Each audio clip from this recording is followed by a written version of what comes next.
Explosions, magical attacks and hundreds of enemies. Elrentaros is, well, a game that is more than just an action game. All of a sudden we find ourselves in a peaceful environment where life is cozy and the pace is slow. Sometimes this is reminiscent of an otome game, where we strengthen our relationships with our friends. The question is whether this is a sustainable concept that can entertain a larger audience. In this video, we check out how the game feels on the Nintendo Switch and if it's worth buying. Feel free to subscribe to my channel and give the video a thumbs up. Let's go! This is the story of a boy or a girl, well, you can choose, who discovers a mirror. All of a sudden, our protagonist seems to be in a tent near a village. She decides to get to know the inhabitants, and it is now that our story takes shape. Basically, it's a rather strange story about a magic mirror and a human who seems to have lost her memory. But what permeates the narrative are all the encounters that keep popping up. It is very much about getting to know different people and helping them with their problems. By being a good person, you can strengthen your ties to different people in the game.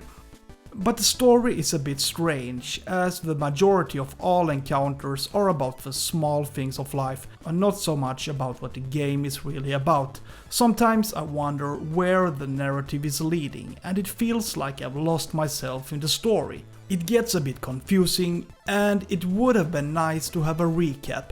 Unfortunately, there isn't one available in the game.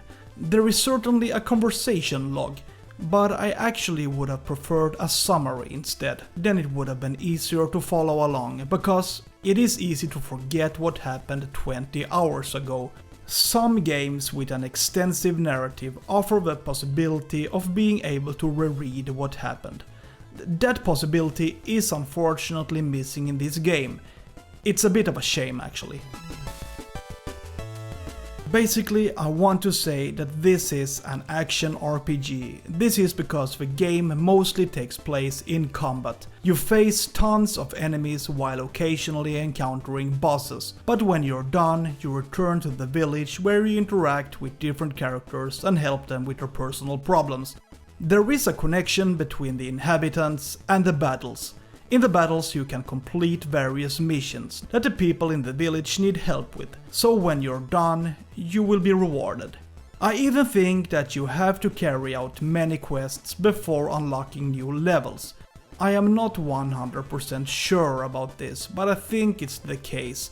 I've noticed that if I clear the same level over and over again, a cutscene plays, then a new portal opens up and new levels become available. So somehow there is a progression in the game. What determines how difficult each level is its recommended item level. If the recommended item level is 26, you should get equipment that is within that range. And when you fight, you usually get a lot of equipment, so it's not very difficult to get hold of weapons and armor. You can, however, change the degree of difficulty, easy, normal and hard. But after trying all three, it seems the only difference is that you take more damage the higher the difficulty you choose.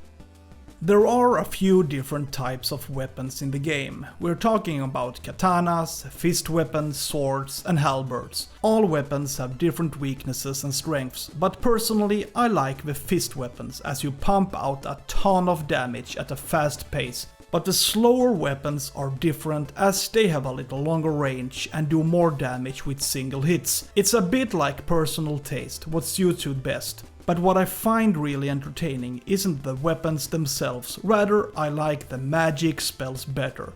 They are extremely strong and pump out massive amounts of damage in all directions. Just look at this. The enemy has no chance as my attacks literally destroy everything in my path. Extremely fun actually to see how everything around me explodes.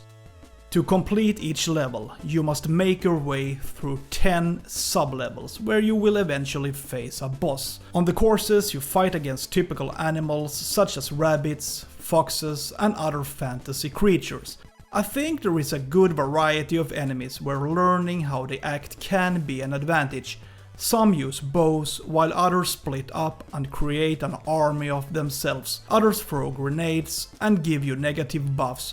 The most common is probably that you lose your vision and everything goes black. It can be quite unnerving because you have no idea what is going on around you, but usually the negative buffs don't last very long, like 15 to 20 seconds max. At the end you always fight a boss and they are pretty fun and use a variety of abilities. Some storm forward like a train and then you have to stay away. Others use AoE attacks, which can be tricky to avoid, but even here the variety of bosses is to the game's advantage, as you're often faced with new challenges and difficulties. This boss is pretty annoying though. It mostly runs around in all directions and it can be difficult to get any hits in, so you have to wait until your magic attacks are off cooldown so you can damage with range. It takes a little longer but gets the job done. Visually, I think the developers have succeeded in creating beautiful and colorful environments. I especially like the game's hub, which is located in an area close to a forest. We see the cute houses surrounded by green meadows, and in the distance the mountains are visible, creating a nice backdrop. In the levels themselves we move in what looks like a desolate desert landscape, an underground area and in a castle up in the clouds. Overall, I think it looks good. The control feels good overall. It is very smooth and move in all directions, and the control scheme is simply designed. You can choose where you want to place your abilities, so in this way it will be easy and smooth to use the abilities you like. But basically you attack with the Y button and use magic abilities with X, L and R. The only thing you have to watch out for is when your abilities are on cooldown, which means that the eyes are sometimes focused on the bar itself instead of what is going on in the game. So it is important to have good timing and choose the right ability at the right moment. Sometimes you can be under attack and about to die, then it's sad if one's best abilities are useless, so it might be a good idea to be observant and make the right priorities. So the question is whether this game is worth buying. It costs $40 in the eShop, but I just saw it on sale. Basically, I found this to be a fairly entertaining game. Most of all, I found it fun to find armor and weapons and feel like I was getting stronger over time. It was also fun to use all the abilities and watch enemies explode on the screen, but it can sometimes get a bit monotonous, as you basically have to replay the same level over and over again until you reach your goal.